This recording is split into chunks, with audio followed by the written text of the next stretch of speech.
Hi, it's Sandy Parker, and welcome to Crafting for Almost Everyone. Today we're going to make a card that's under the sea. I hope you'll stay tuned. Well, Sam Calcott, who has Mixed Up Craft, made this kit that is a monthly Paper Craft Society kit. And I love these kits because I love the way everything's contained within the kit. And she made some lovely cards, and I have my nephew's 40th birthday coming up, and I thought I would replicate one of the cards she's made. It is a slider card. Now, I'm going to be doing it a little bit differently than she did it because, you know, I can't do anything right, so I'm going to just make it work for me. So the first thing I'm going to do is I'm going to make a piece of acetate 9 inches by 4 inches. You're going to score at 1/2 inch. And 2.5 inches. Scoring acetate is not the easiest thing, so go very gently and slowly, and if you have to re-score, you know, just keep going until you're sure you've got good lines there. Then you're going to turn your acetate around to the other end. At least I am. You could do it if you have a long scoreboard. You can do it at the other end. I'm doing it this way because I'm left-handed, and for me, it's easier for me to score on the left side. 1/2 inch again. Just trying to make sure it's in the track. And then 2.5 on this side. I'm going to put that aside for now, and I have a couple other things I need to score. I have what's going to be sand. And these two pieces, I know I got a lot of stuff on my desk, ignore that stuff. These two pieces, this is roughly 1 inch by 5 inches, and this is 1 1/4 inches by 5 inches. I just made them kind of bigger so that I could play with them. I forgot to do one thing. Let me do one more thing before I score it. What Sam did was she used the the stencil that was included in the pack. And I'm going to push all my colored pieces out of the way. What she did is she took the edge of this stencil, and all the edges are a little bit different. And what she did was, I want to put a scrap paper behind this. She laid it onto her paper, what we're going to call sand, and she traced it. Like that. I'm doing it with the marker because I can't find my pencil, but it doesn't matter. You can do it with pencil, or you don't have to do this at all. You could just cut a curve in yours. You know what I mean? Just do whatever makes you happy. I'm going to, on this one, I'm going to move it. No, I'm going to turn it the other way. Oh, I've got another piece of my stuff. I'm flipping it over so that my little curves go in a little bit different direction. And then all we're going to do is cut that out. I'll make sure that my pen is on the back of it so nobody goes, oh my goodness, what is that, Sandy? A little bit crazy action going on. Like I said, all you'd have to do if you wanted to just take a piece of paper, a scrap paper, and just kind of whack at your paper and make curves, and however you like to do it that way. I'm not the card police. Then we'll do the other one, and then we'll go from there, and I'll show you the scoring that you're going to want to do on these. This is going to be a 3-dimensional card, and it's going to lay flat when it's done. I know I'm really whacking at this. I'm trying to get curved when I've got more like ugly marks. Just saying. Not the prettiest. All right. These are going. Back to our scoreboard. This time, we're ready. Now again, one of these, I'll tell you how wide they are now that I've cut them a little bit. One of these is about 1 1/4 inches, and the other one is 1 inch. And they're all by 5 inches. So on the 5-inch length, you're going to score at 1/2 inch.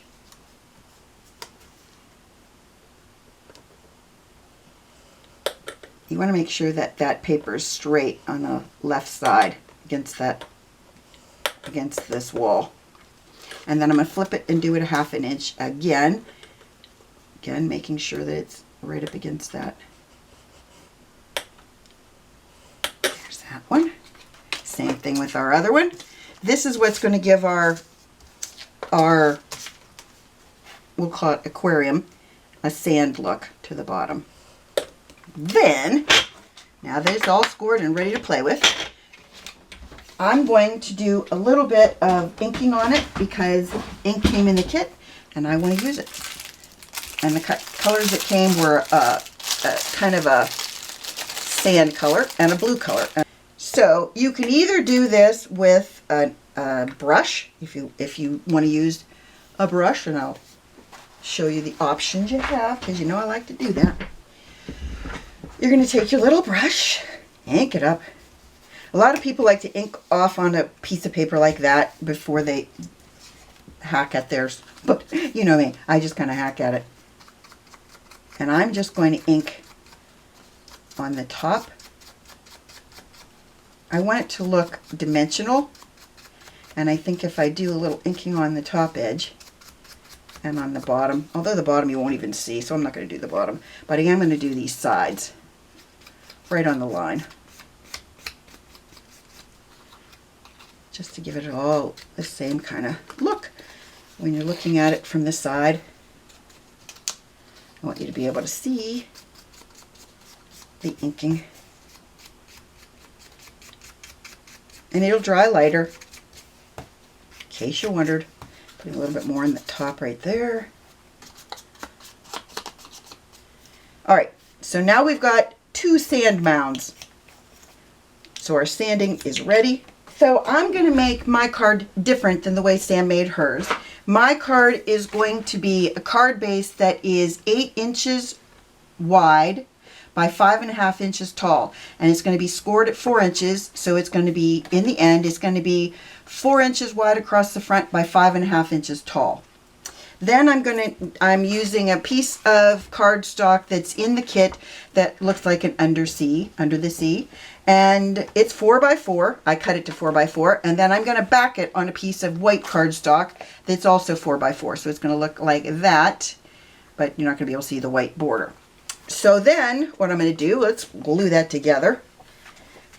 I want to make it so that my card looks like an aquarium, and the top of my card is going to have a little bit of space so that I can put in the birthday sentiment on the front, because the rest of it's going to be, as I said, why isn't my glue coming out? Okay, come on, buddy. Kids, just work with me for a second.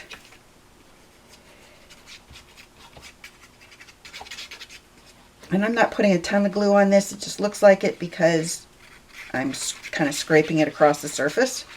And we'll just lay it down on this. And if I'm going to make it so it kind of goes off one edge, so that in the end, if one of the edges shows, I can trim that down.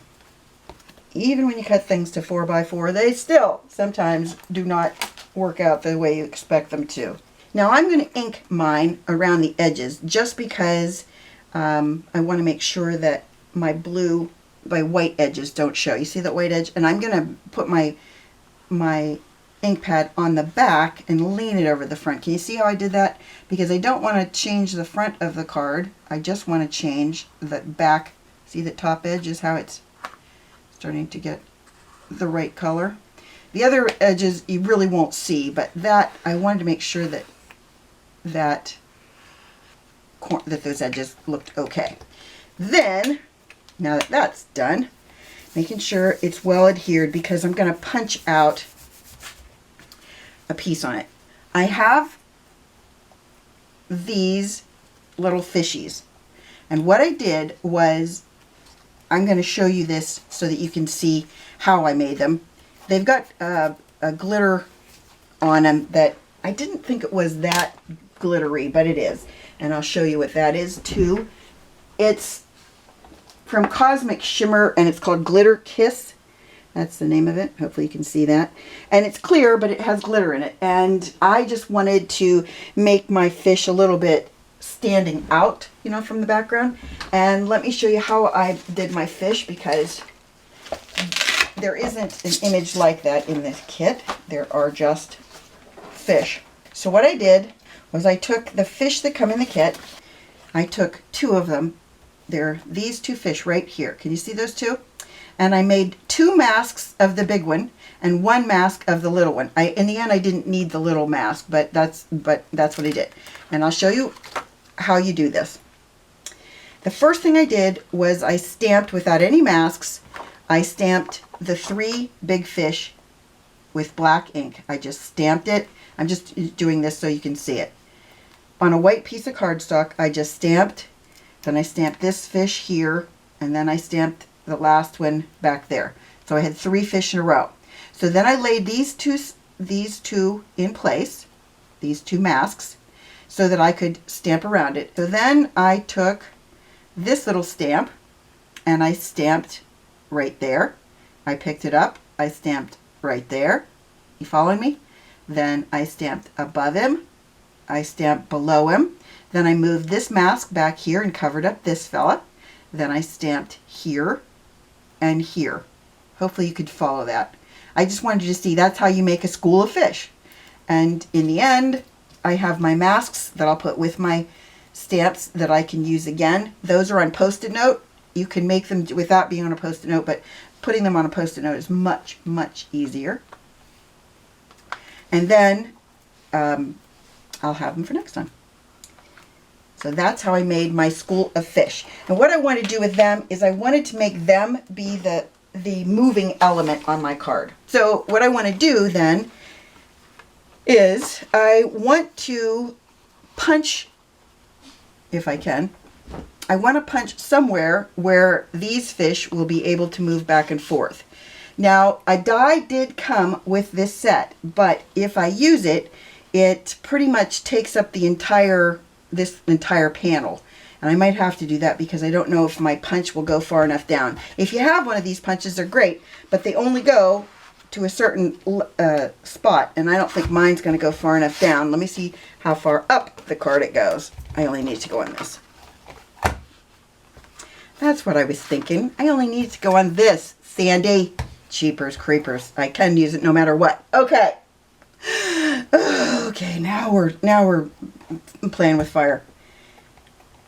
I'm going to get this out of the way because I don't want to forget I have it. Okay, so what I'm going to do is I'm going to take my punch and I'm going to decide where I want this on my image. And you're doing it, basically I'm looking by, the back, and looking at the front, it's hard to see. But when you look at it from the back, you can kind of tell how far down you are. And I don't want to be super far down because I want my images to be seen. So we punched out our slot. Let's keep this. This is important that you keep, because that's the thing that when you have your slider, that this hides it makes it so that your paper is continuous below it. Does that make sense? Okay, I hope it does. So the first thing we want to do before we do anything else is we're going to put this up on a little bit of dimension, and we're going to make our slider device. Now these are little 7/8 of an inch is what they are. They are pieces of cardstock that I'm going to use in place of a penny. Do you remember when we used to do this with a penny? Well, we're not doing it anymore with a penny. We're just going to use paper. It makes it more environmentally friendly in case you worry about things like that. And it also makes it less expensive to mail. I'm gluing 2 of them together. I'm not sure if I need both of them to have 2, but I'm going to do both. I'm going to make sure both will move and slide and do everything I want it to. So I'm going to put foam tape on the back of this piece, and I'm going to put it only on the bottom. You don't want to have any really close to this, which is making my whole idea of, I'm going to put that so I know how far away I need to be. I'm going to put another piece on the top section, hopefully far enough away that I don't touch my circle. Okay. Then I'm going to put a piece on either end. Then what I'm going to do is put a foam dot. See these little foam dots? I hope these will not be too thick, but I hope, but you know, they might be. We'll have to give it a whirl. Okay, here's what our foam dot looks like.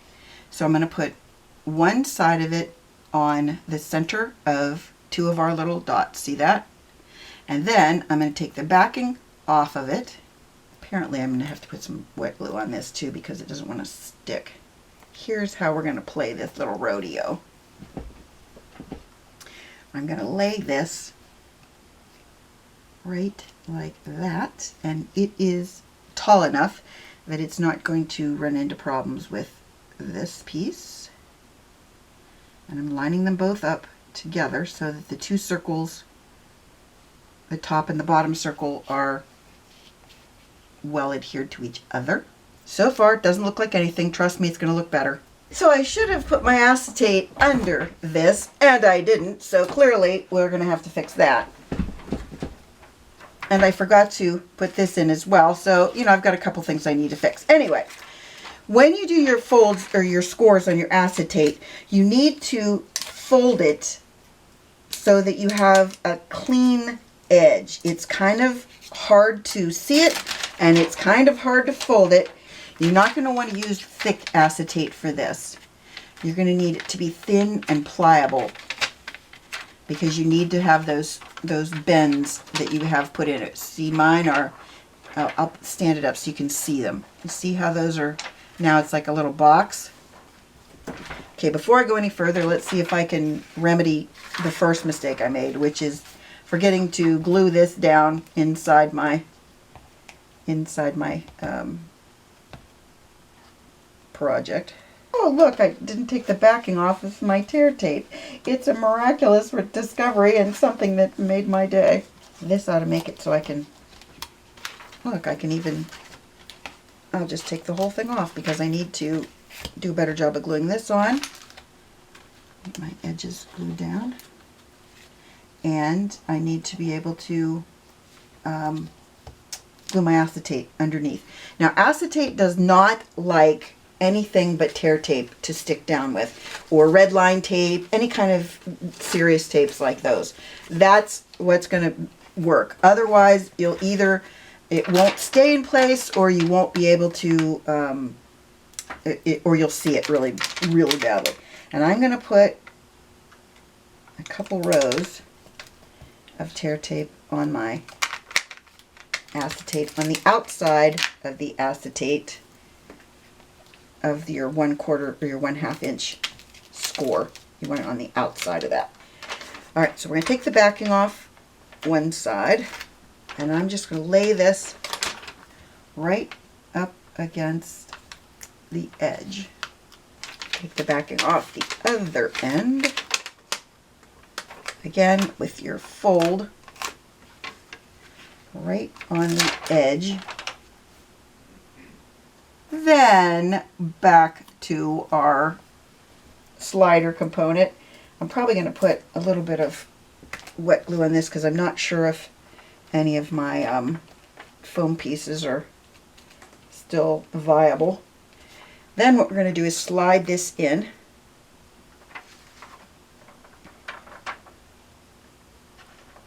So they're spinning.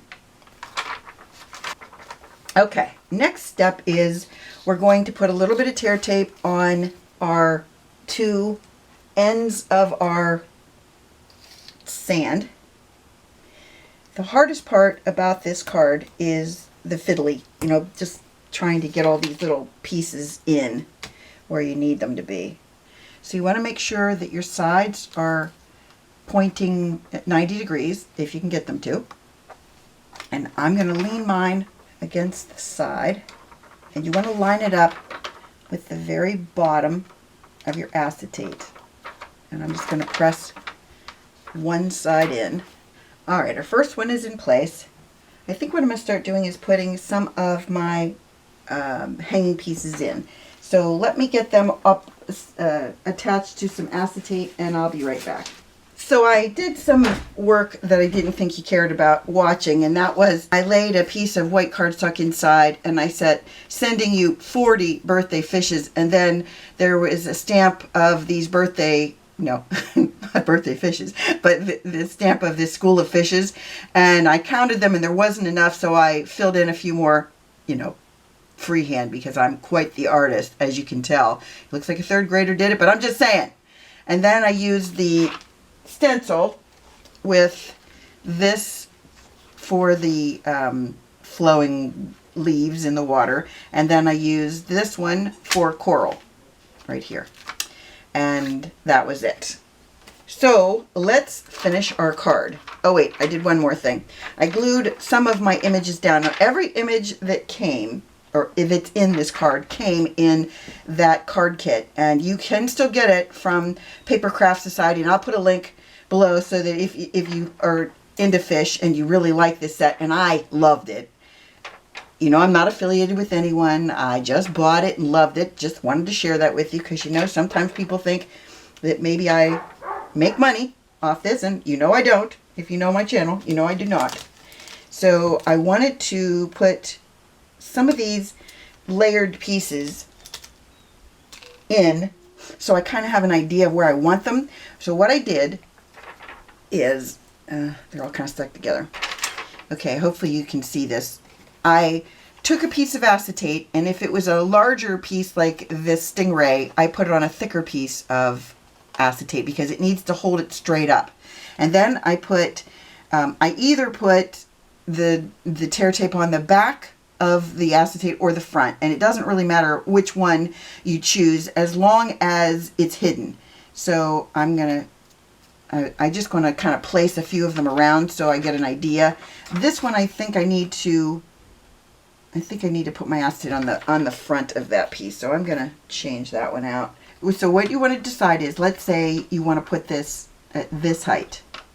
If you put it at that height, that's fine, but you have to remember it's going to take up a lot of your real estate. And I have this big fish that he also will take up quite a bit of real estate, and I put his tear tape on the wrong side too. And I can put him in front. I could put this one at this height, and then I could put him at a lower height but in front of him, so that and also in front of the next set. So I'm going to start putting some of the back pieces in. All right, so here he is now.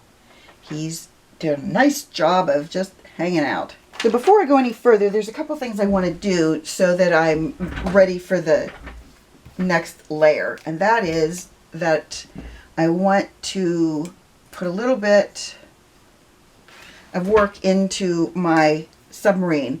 Sam did this and I thought it was adorable. These beads, they're water drop beads, they come in the set, and I thought what she did with them was so cute. And what she did was she took a little drop of glue and she put one drop on each of the windows of the submarine. She just used a very teeny tiny bit. I am not that confident. I think mine will, you know, I'll need more than a teeny tiny bit. And then she just laid one of her little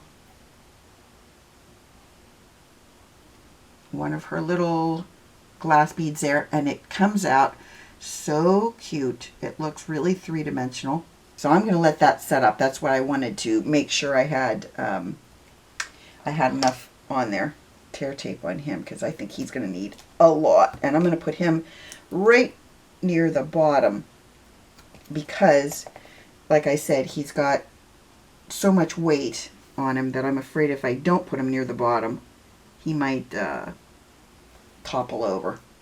Here's my front row, and all you want to do is you want to put this in and you want to line it up, line one side up with the bottom. Once you get one of these sides in on your acetate, you should be able to, if you line up, hold on, I got to do this so you can see it, or not.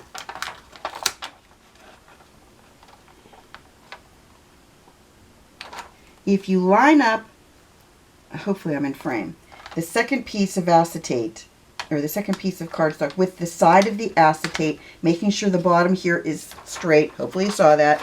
It should line up so that your piece is right where it needs to be. All right, on to gluing some of our bigger pieces in place. I guess the first thing I probably should glue in place would be our little submarine, and I really want him to be the focal point of our front section. If you make one of these cards, no two of these cards are going to look the same, because you know your heights of your fish and your just everything, it's just going to be at different levels. So when you do it, I just want you to remember that you're going to have things that are going to be higher and lower than mine, and they're going to be a lot more fun. The other thing that's fun about doing something like this is doing the coloring. That's so much fun. Gotta be honest, I had a really good time. I spent an evening just laying in bed coloring fish. My advice if you make one of these is to either have very heavy-duty acetate for your fish, or to make sure that you put a lot of tear tape so that you can really hold them in place. And I have more, but I don't think I'm going to glue them in because I think it's getting to be a little bit over the top. So let's put I'm going to do the top first, and that means I have a piece of ribbon that I put tear tape behind, and I'm just going to take the tear tape backing off of it, and we're going to lay it across the top, centered. Then I put foam squares on the back of my sentiment. It's officially your special day.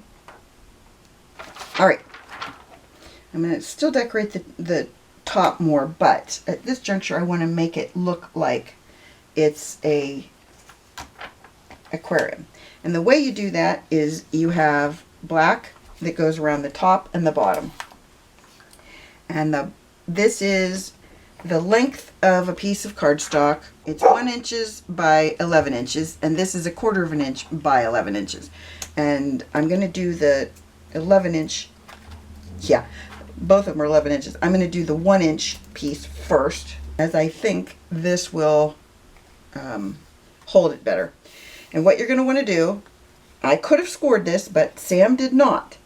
So I'm just going to take my backing off, and again we're using tear tape.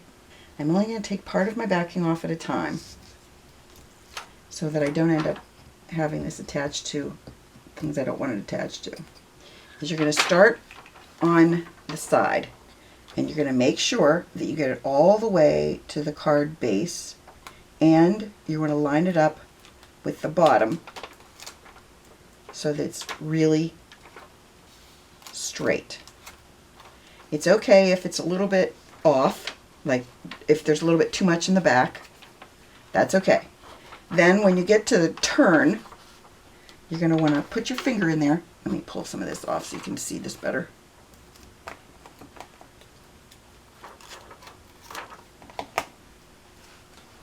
When you get to the turn of the acetate, you're going to push your finger in there, and you're going to make sure that this bends with it. Like I said, I could have scored it, but I didn't. And then I'm going to put it down on my work surface, and I'm going to bend it at that turn. And it's going to cover all of our ugliness. You know, all the things you went, oh geez, Sandy, that's horrible. And then we're just going to trim off the excess. Look how cute it is. I know what you're thinking. I never thought it would turn out that good, Sandy.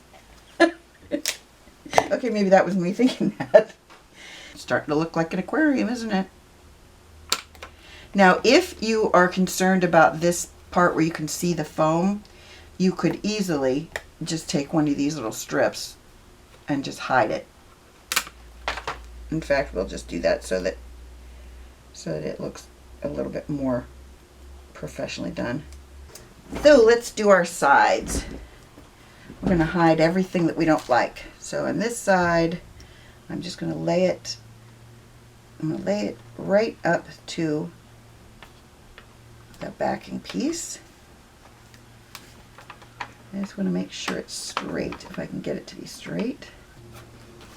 Okay, there's the back, or the side, the left side. I thought about putting black around the back. She didn't do that, but I kind of think that would look better if I had this finished look right here around the top. So I'm going to do that too. I think if I put this in here, and I'm going to do it with wet glue because it'll be easier for me to wiggle it around. And this will fold this way flat, well, flatter. It won't fold completely flat because of all the things in it. But I don't think I'm going to send mine that way. I think I'm going to do something else. I haven't decided what. I'm maybe going to put this in. I'll just put, I don't want to waste him. He's too cute. So I'm just going to cut off some of his acetate and put a little glue on him, and we'll just glue him into the card. I have a piece of coral I could glue behind him too. I'll pick him up and put this coral down. The reason I want to put the coral under him is because I accidentally cut off part of my coral when I was doing my fussy cutting, and so I figured if I hit the coral, if I hide part of the coral, no one will never ever know that I had an issue. Now I could put a sentiment down in here. I could do all kinds of things there, but I chose not to because I want it to be more aquarium-like. You know what I mean? Going with that. So here it is. I hope that you enjoyed it and that you give it a thumbs up and subscribe, and please tell your friends about me on social media because you know I love that.